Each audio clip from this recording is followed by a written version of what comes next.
തിരക്കും ഒന്നുമില്ല. നമ്മളങ്ങനെ തെങ്കാശി ബസ് സ്റ്റാൻഡിൽ നമ്മുടെ ബസ് എത്തിക്കഴിഞ്ഞു. നമ്മുടെ ഡ്രൈവറെയും നമുക്ക് ഇവിടെ കാണാം. തെങ്കാശി ബസ് സ്റ്റാൻഡിൽ ഇറങ്ങിക്കഴിഞ്ഞപ്പോൾ നമ്മുടെ ഗജവീരന്മാരായ 2 കുട്ടപ്പൻ KSRTC സൂപ്പർ ഫാസ്റ്റുകൾ കേരളത്തിലേക്ക് പോകാൻ റെഡിയായി അവിടെ കിടക്കുന്നതും കാണാം. ഇതാണ് തെങ്കാശി ബസ് സ്റ്റാൻഡ്. വലിയൊരു ബസ് സ്റ്റാൻഡാണ്. എന്നാൽ അധികം ബസ്സുകളും മറ്റു കാര്യങ്ങളും ആളുകളും ഒന്നും ഈ ഉച്ച സമയത്ത് ഇല്ല എന്നുള്ളതാണ്. മറ്റൊരു കാഴ്ച എന്ന് പറയുന്നത്, ഈ ഡിസംബർ പകുതിയായപ്പോൾ ഞാനിവിടെ ചെന്നപ്പോൾ മാവ് മുഴുവൻ മാങ്ങ കൊണ്ട് നിറഞ്ഞിരിക്കുന്ന കാഴ്ച.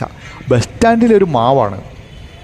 അപ്പോൾ ബസ് സ്റ്റാൻഡിൻ്റെ കുറേ ദൃശ്യങ്ങളൊക്കെ എടുത്തു. 2 ഭാഗങ്ങളായിട്ടാണ് ബസ് സ്റ്റാൻഡുള്ളത്. ഒരു സിറ്റി ബസ് സ്റ്റാൻഡും മെയിൻ സ്ഥലങ്ങളിലേക്ക് പോകുന്ന ബസ്സുകൾ പോകുന്ന ഒരു ബസ് സ്റ്റാൻഡും. ബസ് സ്റ്റാൻഡിലെ മറ്റൊരു കാഴ്ച, കേരളത്തിലെ വിവിധ നഗരങ്ങളിലേക്ക് ഇവിടെ നിന്ന് ബസ് ഉണ്ടെന്നുള്ളതാണ്. കോട്ടയം, എറണാകുളം,